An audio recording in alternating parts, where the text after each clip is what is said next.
El concepto del DAFO es algo que nos podemos aplicar en muchísimos ámbitos. Empezó siendo como algo de empresas, algo de pymes, de cómo analizar el mercado, por así decirlo, pero también sirve una manera que es el DAFO personal para analizarnos a nosotros mismos. Y básicamente este DAFO, de lo que estoy hablando, son las siglas de debilidades, amenazas, fortalezas y oportunidades. Estos cuatro ámbitos, por así decirlo, son los que nosotros nos tenemos que, o bien como empresa o bien como persona, nos tenemos que plantear a la hora de entrar en el mercado o vayamos a hacer alguna competencia, vayamos a tener que, pues eso, competir con otras personas para conseguir un puesto o simplemente para analizarnos nosotros mismos de una manera, por así decirlo, sincera, honesta y también eso, ver realmente cuáles son nuestras habilidades, qué es lo que nosotros tenemos, qué es de lo que carecemos y básicamente este DAFO nos da esa idea de los ámbitos en los que nosotros tenemos más habilidades o en los otros en los que tenemos más debilidades, en los que estamos fallando, nos faltan cosas, tenemos que mejorar, pues al fin y al cabo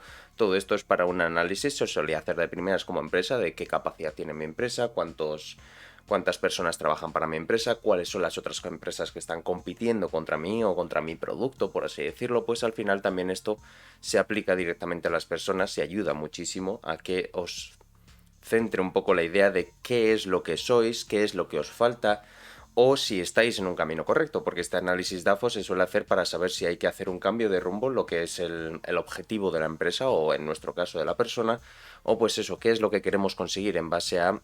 lo que estemos haciendo. Pues este análisis DAFO suele hacerse en una fase muy inicial, tanto de la empresa como de la persona, estoy hablando todo el rato de los dos casos,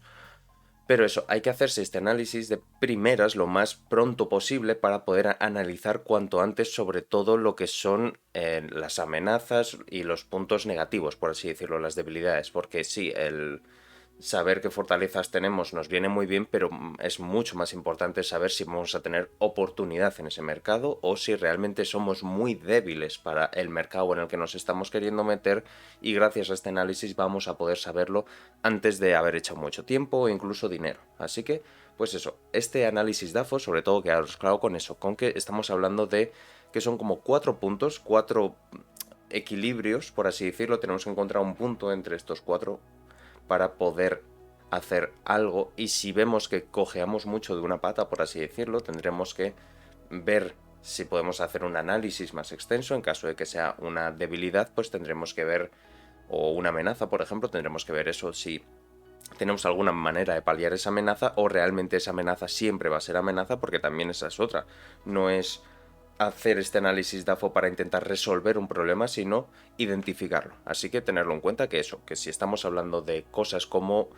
las amenazas, pensar que no es voy a intentar eliminar esas amenazas, sino tengo que aprender a convivir con ellos porque forma parte del análisis DAFO. Todo entra, al fin y al cabo es un equilibrio. Tienen que estar las cuatro siglas, no es, nada, cojo las habilidades y cojo esto y me olvido de las amenazas o de lo otro. No, no, no. Tiene que funcionar completamente en conjunto. Así que, pues bueno, ahí tenemos un poquito lo que sería nuestro análisis DAFO y es muy recomendable hacer este ejercicio de, oye, me siento y me pregunto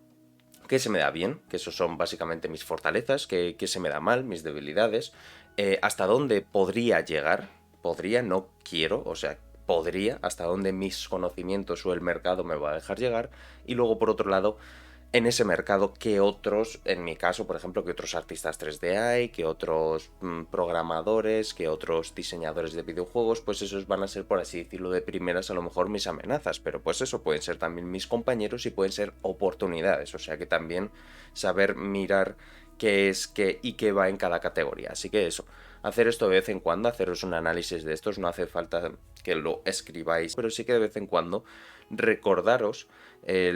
pues ahora esto ya lo puedo considerar una habilidad, porque he mejorado en no sé qué técnica, o resulta que llevo tanto tiempo sin tocar Photoshop que resulta que soy débil y puede ser una amenaza porque el resto del mundillo saben todos Photoshop. Cualquier cosa se aplica a eso. Yo estoy hablando de temas de videojuegos 3D un poco relacionado por seguir un poco con este canal, pero eso, pensar que esto viene también del ámbito sobre todo de economía, de empresas, o sea que esto es súper general y esto se puede aplicar, lo que os digo, a cualquier cosa. Así que tener en cuenta que el análisis DAFO os puede ayudar muchísimo, muchísimo, muchísimo a hacer un montón de cosas. Así que os lo dejo por ahí. Espero que os haya servido, espero que hayáis aprendido algo del DAFO. Pues muchísimas gracias a todos, espero que os haya resultado interesante y nos vemos en la próxima. Así que, chao, chao.